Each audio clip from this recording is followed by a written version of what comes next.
Bem-vindos à conferência Cidades pelo Clima. We start our afternoon program asking Ana Fontoura Gouveia to join the stage as moderator of the Painel Climate Finance Instruments for Cities, and João Fonseca Santos speaker, Giorgia Rambelli and Maurício Rodas are joining us remotely. Hello, good afternoon. So I would suggest that we kickstart this discussion on climate. Before introducing our panelists, I would like to congratulate this initiative, because this is precisely what we want to see. Very often we complain about the things that aren't done and about the difficulties of the challenges ahead, and we need actually people like the ones that are gathered here to make things happen and to say, well, we will do it. I think that Professor Paulo Ferrão is precisely the impersonation of that ambition, and I would also congratulate the cities that are represented here, because it's also because of their effort and their willingness to do things and to do things working together that these things actually can move at the pace that we need. My name is Ana Fontoura Gouveia. I'm currently the head of sustainability at Banco de Portugal, at the Portuguese Central Bank. I'm also an invited professor at Nova School of Business and Economics. And I would like to take just 3 minutes to tell you that, well, it's not only cities that are working as networks. We central banks, we also work as a network. We have a global network called the Network for Greening the Financial System. We recently had our plenary in India, where we basically reaffirmed our commitment to tackle climate change, and in particular, in the context of what is the mandate of a central bank, we are making sure that the financial system is sound, to make sure that the climate finance that is needed can flow into the economy. So we are doing our bit on our end. Now, we have a very rich panel. I will start to introduce João Fonseca Santos, that is here with us. Well, João has been working on private equity and corporate finance for some years. He is at the European Investment Bank for more than a decade now, and is currently the head of the group office here in Portugal. Then joining us remotely, we have Giorgia Rambelli. Hello, Giorgia. She's the director of Mission Innovations, Urban Transition Mission since 2022. She has extensive experience on climate and energy field to support local and subnational governments, and indeed she has experience on international urban diplomacy that I think is much needed these days. Then Maurício Rodas. Hello, Maurício, welcome. Maurício is the Executive Secretary of the Sustainable Development Solutions Network, the Commission for Urban SDG Finance. He's a visiting professor at University of Pennsylvania. He has been working on this topic for quite many years, and he has actually quite some hands-on experience, as he was the former mayor of Quito in Ecuador. So all of you be very welcome. I think that the word that we heard more often during this morning was precisely finance, climate finance. And so the first question that I will ask to all the speakers is this climate finance out there? Does it exist actually? And how can we make sure that we mobilize it in the context of the cities and of the opportunities that the climate transition actually pose? I will have the same question for the three speakers, and then I will give you an opportunity to also tell us about your own organizations, your own projects, and how the mission cities that we have here fit into that prospect. So if you don't mind, I would start with you, João, since you are here in the room. Please, is the finance out there? Yes, so the question is absolutely. I will give you the example of what we are doing at European Investment Bank level. And to assure you also, because today we had already several discussions about other priorities that are required that we need to step up, and it's been publicly announced several times. We talked about security and defense and so on. But our long-standing and continued support to climate finance. So the European Investment Bank we are a public bank. We are owned by the member states of the European Union. So each country has a small has a percentage of the share capital of the IB, and as such, our mission is very simple to explain because it's aligned with the priorities of the member states and of the European Commission. And we basically need to support sustainable projects. And when we talk about sustainability, we talk about environmental sustainability, but also economic and social one. So it's the different drivers to which we approve our projects, and that's it. We use our balance sheet as a bank to support this kind of projects. To give you concrete numbers, so the European Investment Bank last year in 2024 invested around 89 billion euros globally. Naturally, a big part of it, 90%, is within the European Union, and the climate financing is there. 60% of what we did was directed to climate action and environmental sustainability. This is a long-standing KPI that we have. In 2020, we have launched our Climate Bank Roadmap, where we defined these priorities, and we had this target. By 2025, we need to dedicate at least half of our activity to what we call climate financing overall. And we did this in 2024 by 60%, but also in 2023 and 2022. So we have been able to support this 50% target year upon year, and we have the ambition to retain the 60% level of last year still in 2025. So you have quite a significant financier in Europe that works for these objectives. And then last, also focusing on Portugal, because we are with a Portugal audience.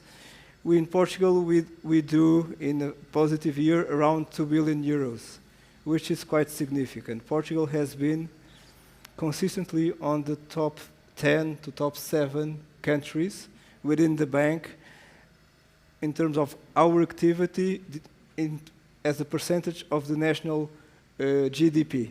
So this is an important metric for us. So Portugal is very well placed over the last years. To give you an idea, over the last 4 or 5 years, we did more than 13 billion. So this is consistently a recurrent level that we have of activity. But also to say that we work with the private sector and the public sector. So the mission of the bank, we have evolved, and I think many people in the room know us by the big investment projects that we support on the public sector side. But today, we have products that goes from supporting startups directly or indirectly up to the big projects on the public sector. So we have evolved because we have a mandate to support projects. Projects are important for the transition, and today we have a full toolbox of what we are doing that supports private sector. And last year, a big part of our activity was with the private sector, and this also complements the offer. So when we talk today, is only public money going to support the transition? The answer is clearly no. We need the private sector on board, and we need to use a public bank as the IB to be a kind of catalyst. We are the ones that can support bringing public and private money together, and climate finance remains a priority. Absolutely. Thank you, João. Concerning the market forces, I think it's important for us to acknowledge that, for instance, last year, 2/3 of global investment in energy was actually in clean energy. Only 1/3 was on fossil fuels. So it means that also the economic forces are there behind the private investments. Giorgia, let me turn to you. So do you think we should be positive about our means to actually finance the climate transition of the cities and actually to keep up with the ambition that we see here in this room from several mayors? Well, thank you very much for the question, and I'm delighted to hear that the finance is there. And I think I would agree that when it comes to actual funding, it is there. There are also a lot of projects. There are a lot of pipelines that are currently being developed by cities that have a very high level of ambition and really increasingly are not only looking into single specific projects, but to create portfolio of different measures that they want to have supported, that they want to find financing for to really drive forward the transition that they have. That says sometimes, though, the matchmaking between this funding and financing being available, the capacity of the city to access this funding and financing is not there quite yet. So I would say, yes, we need to be positive, but we need to be mindful about the challenges that we still have in making sure that this finance is actually flowing where it needs to go. And here I think there is still a substantial challenge around this coupling of high upfront cost when it comes to infrastructure that need to be rebuilt, they need to be changed, they need to be future-proofed for our cities that are looking to become net zero, resilient and inclusive in the future, and the limited technical capacity that very often our cities continue to have. I'm not talking just about the very small one, but even the tertiary cities, those cities that it will increase in size in the future. Not only the lack of expertise when it comes to designing bankable projects, but also to be able to really have an open conversation and to attract private investors. And I really like the message that was already shared about the fact that the funding needs to come from a variety of sources. So this blending between public and private is definitely, I think, the way to look ahead. I think one important element to make sure that this funding and financing start to flow also in that direction is not only to look at the single individual projects, those projects that are very attractive because they have a high return on investment. You can quantify very easily the type of cutting of cost and emissions that they can bring, but also those projects that are very near and dear to the heart of our cities themselves. So we talk about nature-based solutions, we talk about green infrastructure, projects that relate, for example, to social housing, that perhaps are not the first pick when it comes to the private sector, but that are definitely essential to guarantee a quality of life for our cities. So I would say working together, public sector, private sector, banking sector, and of course also cities, to really understand how to lower the perception risk and build together investor confidence is one of the key things that we need to foster to make sure that we can really see this financing flow where we want it and where it can really make the difference. Thank you so much, Giorgia. I think that you both, João and you touched on a very important point, because we are talking about an investment gap, and basically what you were saying is that probably there is no financing gap, in the sense that the money exists, the private investment, it also exists, but we need to find ways to overcome what you called a capacity gap, in the sense that we need to have the means, and cities in particular, to access those financing.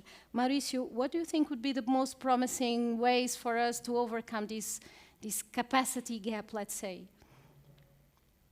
Well, thank you so much.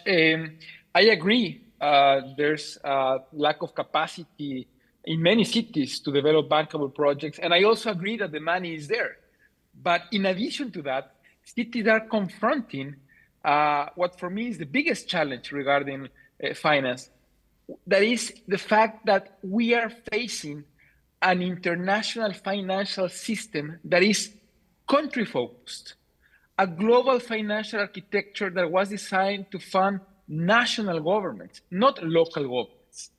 That architecture was designed back in the 1940s in Bretton Woods, when the world was not nearly as urbanized as it is today. But now, in a world in which more than half of the population live in cities, and where it is estimated that approximately 70% of the population will be living in cities by the year 2050, clearly cities are at the forefront of dealing with some of the world's most pressing issues. And to do that, they need access to finance, an access that is really hard to get because of this country-focused global financial architecture. According to CCFLA, the Cities Climate Finance Leadership Alliance, it is estimated that cities will be needing around $4.3 billion from now until the year 2030 to turn their infrastructure into a climate resilient one.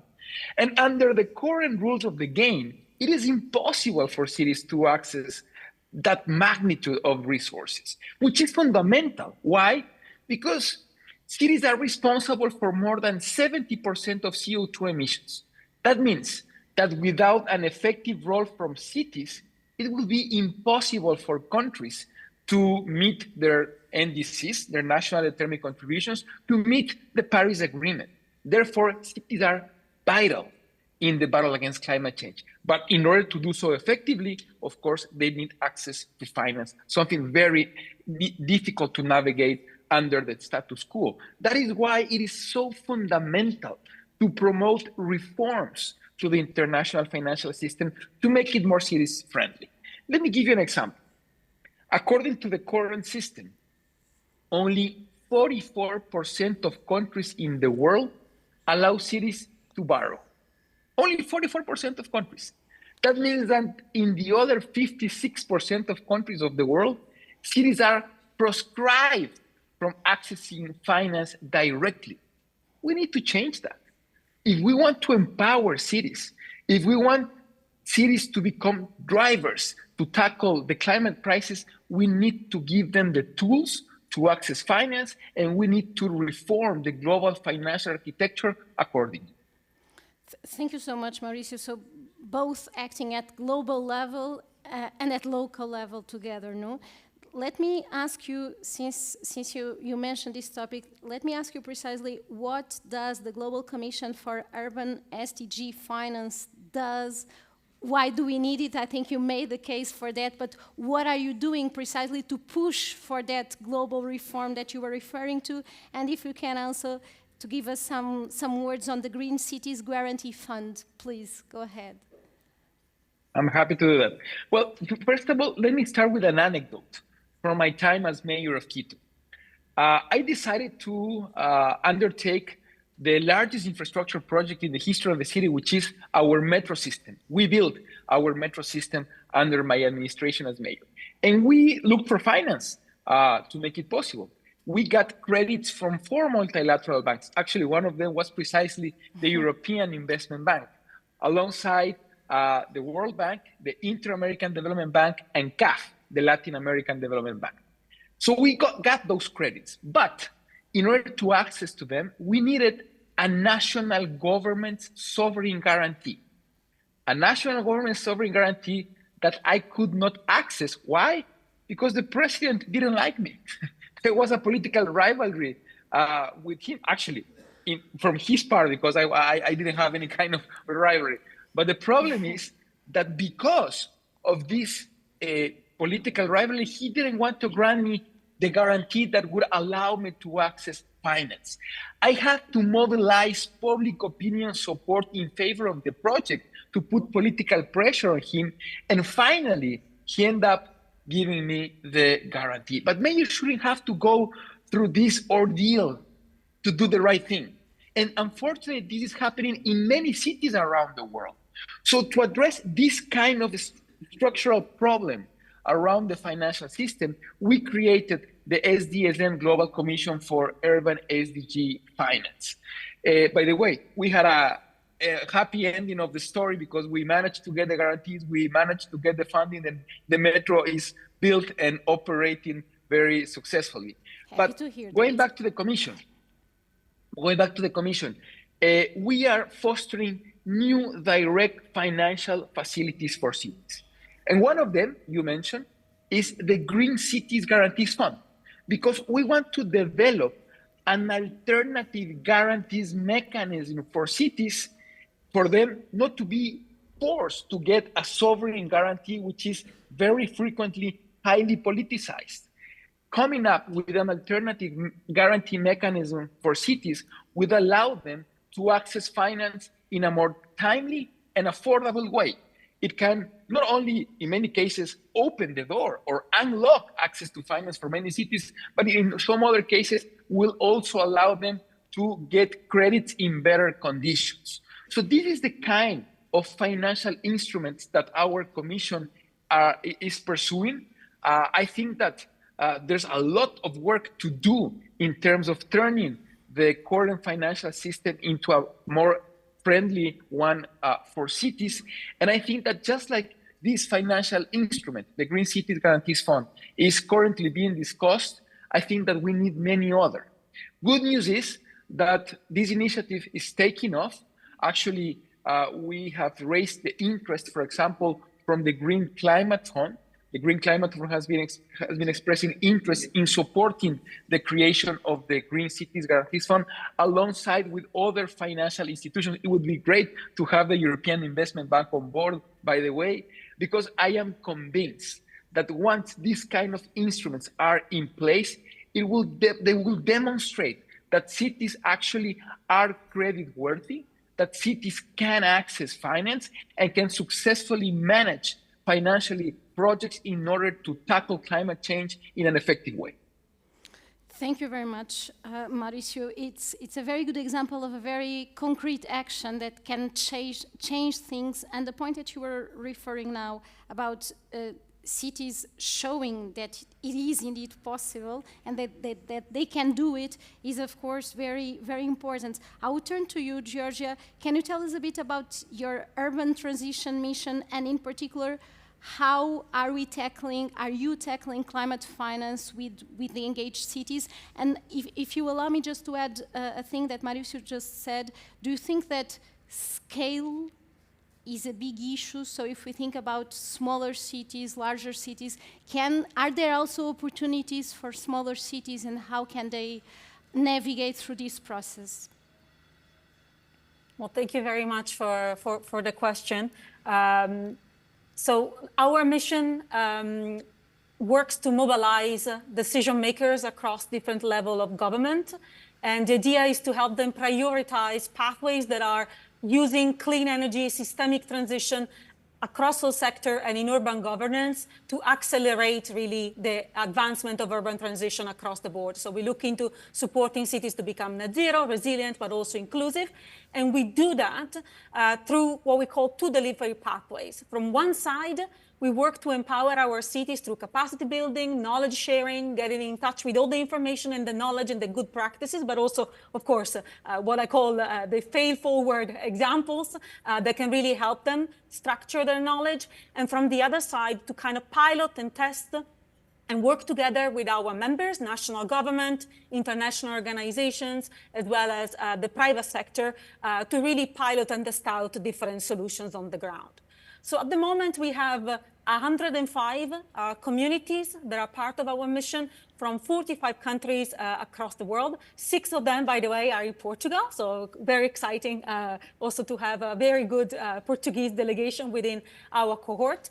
And just to give you an idea, we have calculated that based on the targets that they currently have, our cities could collectively reduce greenhouse gas emissions annually by 2050 of the equivalent of 1.1 million flights round trip from Buenos Aires in Argentina to Amman in Jordan, just to give you a bit of the picture of the incredible potential that we have. So to really try to understand how to support this process, the first thing that we have done was to sit down together with them and to really understand one by one what are the pain points, the difficult challenges that they are facing. And of course, as you can imagine, financing and access to funding was obviously one of the things that they have highlighted as a key issue. So from one side, we are trying to support them by really accelerating their access to knowledge. So we have a help desk that is functioning within our Urban Transition Mission Center platform that really helps signpost for our communities preparation facilities that are available out there. We do a first screening of the project that they would like to submit for funding, and then normally we try to direct them to existing facilities, like, for example, the City Climate Gap Fund. The EIB and the World Bank are, of course, behind that specific instrument, but also the Transformative Action Program and many other different facilities. We answer queries related to specific funding programs that might exist, that, for example, look into a specific region or a specific country. We also try to put them in touch with individual potential other banking institutions or private sector partners that would like to invest in the portfolio that our cities are developing. So in this specific element, this year we have tried to focus ourselves mostly in trying to advance as much as possible the work around blended finance. There are a lot of fantastic facilities out there that are doing project preparation and support. So obviously we always like to send our cities to the right partner that can give them the right tools. But we dedicated 2025 to really understand better what is the potential of blended finance. So at the moment, we are looking into connecting our communities with a number of institutions, pension funds, and other type of impact investors to understand better how to speak the same language, what type of standards we would like to make sure that are established so that we can act on that de-risking that I was discussing about earlier, and also for them to understand better how to deal with the private sector. Because very often there is a lot of questions around what is possible for my cities to do within my own national regulation. We will continue doing so for the next period in collaboration with the International Energy Agency in particular. We have a joint task force that is looking into mobilize research in particular to understand what are the nitty-gritty difficulties, that we have across the board in trying to leverage this specific instrument, and to discuss all of this with our partners across the board, culminating in our Global Innovation Summit at the end of the year. Now, to go back to your very beginning of your question, cities in the room, what can you do? We have our, I mentioned a few seconds ago, our help desk is hosted on our Urban Transition Mission Center. That's a platform that we have online.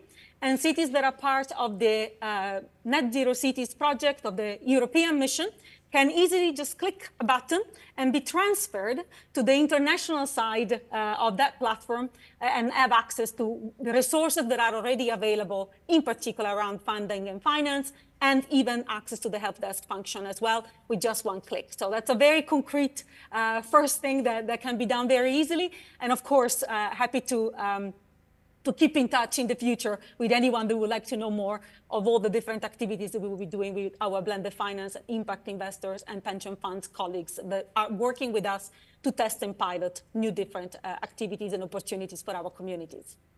Thank you so much, Giorgia. I think we are actually learning by doing, and it's why Mission Cities or Cidades pelo Clima are so important, precisely to make sure that we share that knowledge as fast as we can.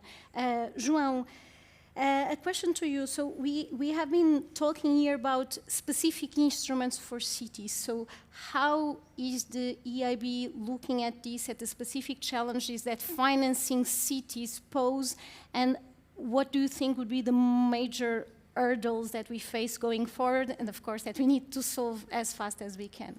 Oh, of course, I think Maurício touched base on the relevance to work on the decarbonization of cities as a central part also of our own climate bank roadmap. So this is a priority for us. So we are here to support your investment plans and your decarbonization plans. And so I will show how the EIB is working and what we've done so far, and also what can we do more, which is of course where we need to also bring the discussion.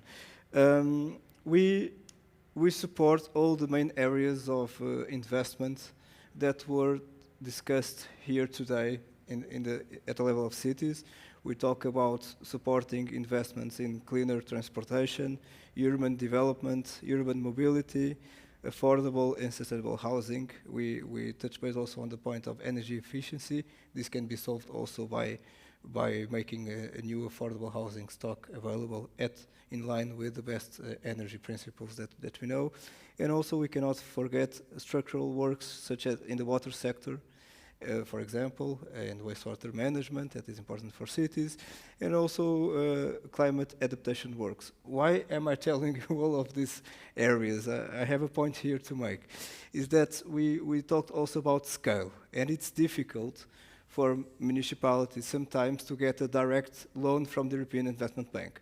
We normally require a minimum amount around 25 to 30 million euros of loan, which implies normally we only finance up to 50% because we want to bring in other financiers.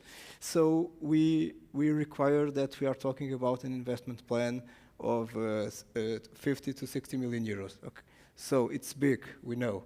But there are, and this is our direct lending framework, but we found solutions that helped us to surpass the scale issue. The first one, and that has been tested already in Portugal, is, for example, one municipality does not need to look at one investment that is big enough to receive the EIB lending. They can group investments in all of these areas through an investment plan of 4 or 5 years, so we can build the mass that is big enough to then look at several investments that reach this capacity level. And we've done this with the municipality of Lisbon, and it was a success. We've done this directly also with the municipality of Loures recently. And to tell you that we do take direct loans to municipalities without going to other channels. So this is one base. Look at us not as the solution for one specific investment, but for a group of investments to get scale. Second point is we might not be able to reach the smaller ones. It's not even with this. So we need to use intermediated financing. So we can lend, for example, to the Portuguese Republic or to any specific governments, and then they can do the allocation of the funds. We've done this also in what we call the EU funds co-financing, where we were doing the top-up of the European funds through EIB lending, and this was decided at the level of a loan that we provide to the Portuguese Republic. We also can work to the banks. We can lend to the banks, or we can provide guarantees to the banks, which then are lending to the public sector, to the smaller investment projects. And this is quite a recurrent type of activity we have in Portugal. We have a lot of funds that goes to what we call loans for SMEs and mid-caps, but also have a component sometimes for the public sector. So with this, we can reach the smaller investment tickets. And then lastly, we have what we call the advisory team. We talk a lot about the capacity building, the need to support the cities because we know if we require larger investment plans that we are requiring to coordinate at the municipal level, an investment plan in the transportation sector, then in the water sector, then in the waste sector, then it's much more complex. But for that, we can also provide we have the advisory services, and they are very well adapted also to the Portuguese reality. We have milestone projects with Jaspers, which is a specific advisory side. We have also with Elena, which is also specific to renewable energies and decarbonization of cities. We have the advisory hub from the InvestEU that has also relevant amounts of monies and that can be used by municipalities or by the public sector to support this kind of capacity building. So also try also enrich us, and we can support at this level, not only financing, but also capacity building and technical assistance. Absolutely, and it must be a dialogue, right? Because the point is that, of course, cities need to talk with financial institutions, in this case with the EIB, but also the EIB and these financial institutions need to listen from what are the real experiences of the cities and the difficulties that they have faced. A final round, someone mentioned that there was a vote on the best failure. I will not want to end on a negative note, so I would ask you, I would start with you, Maurício. You gave us already a positive success story from your time when you were mayor of Quito. I see in this room at least 2 mayors that have done outstanding things in their respective cities. Can you give us an example of a positive story, of something that indeed happened in a city beyond the story you told us already in Quito that provides hope on what we can do together? Sure.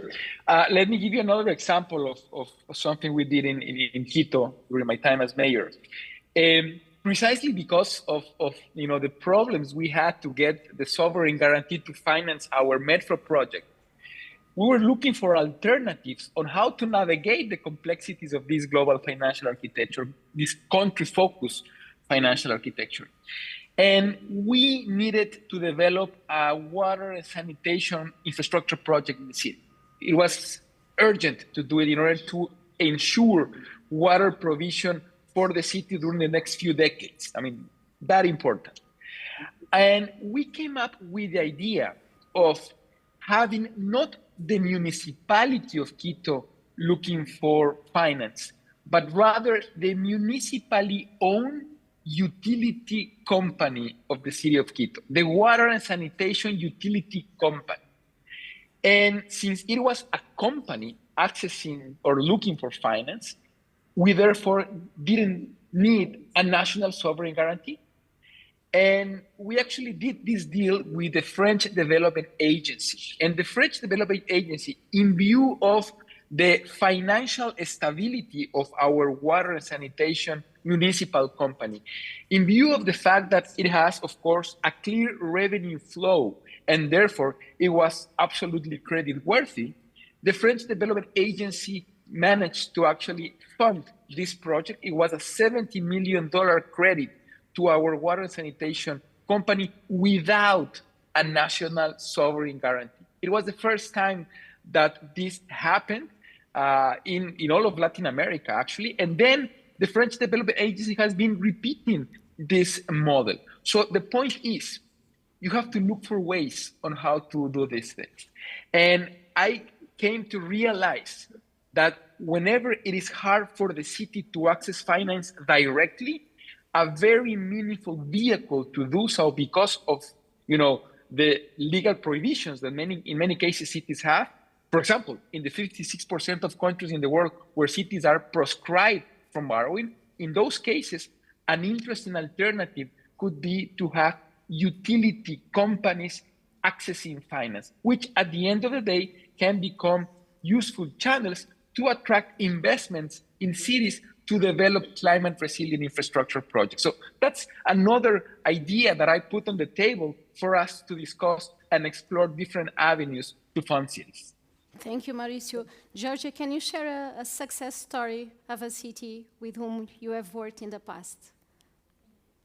Happy to do that. I'll go to India from my side, and I want to share the example of the city of Surat, which has been working very hard, both the municipal commission and the office of the mayor, to issue a number of municipal bonds that they will be able to use as green bonds to fund their work on solar energy, on wind energy. They managed to do that right around the period of the pandemic, actually, and their bonds are particularly successful. The bonds are now $25 million, and they have inspired 2 more of our cities, also based in India, to have a similar approach. And those are the city of Ahmedabad and the city of Varanasi. So quite exciting example of not only how you can mobilize new ways of doing things, but also how you can inspire your peers to follow a similar approach. Yeah, and this event is also about inspiring each other and to learn from each other. João, I will end up with you. You mentioned the pipeline of projects in Portugal. That is indeed impressive, so I think that the difficulty for you would be to select one that can be used as a good example of what we are doing here in Portugal at city level. Yes, basically we did have a very solid pipeline. I want to stress 2 elements which are important. We have naturally the direct loans to cities, so we've done this. I think the one that is more visible now is the last tranche of a loan to the municipality of Lisbon to support the adaptation impact of weather events, which is the drainage tunnel, which is supported by the European Investment Bank. But I wanted to also bring your attention to all the other projects that sometimes are private sector or even in partnerships with public and private, that are not directly to cities, such as, for example, the support of the new Lisbon hospital, which is a critical kind of work, and the inhabitants will benefit directly, not being a direct loan to a municipality. It's naturally to important framework that we are also supporting. But at the end of the day, what we believe it's important is that to show that we are here to support your investment plans, and we feel they are, because cities now have their climate action adaptation plans and so on, they are very aligned with our priorities. So we feel that it's easier to find projects which are sustainable and are in line with our orientations than it was 10 years ago. So I think all actors in the public and the private sector are moving in the same direction, and then it's the more positive message I can bring here is that we have a strong pipeline and we are here to support, and it's very aligned with our priorities. Basically the message that we can do it. We were a very sustainable panel, also in terms of time management, so we still have some minutes for questions. So if you like to ask a question or to make a comment, please just raise your hand.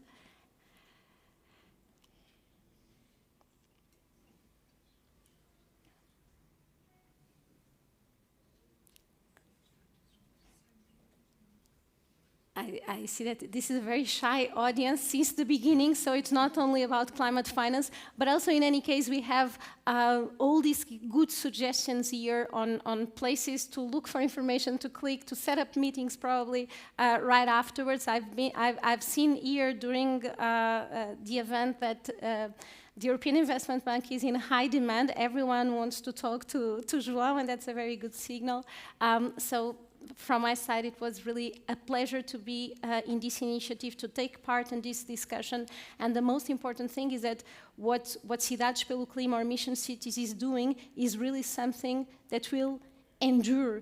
And this is the path, no? So we get together and we do it. We need catalyzers, and I see a lot of people around that are catalyzing this movement, but we need everyone on board. And so congratulations to all of you, especially those that in your cities are making these things happen. Thank you.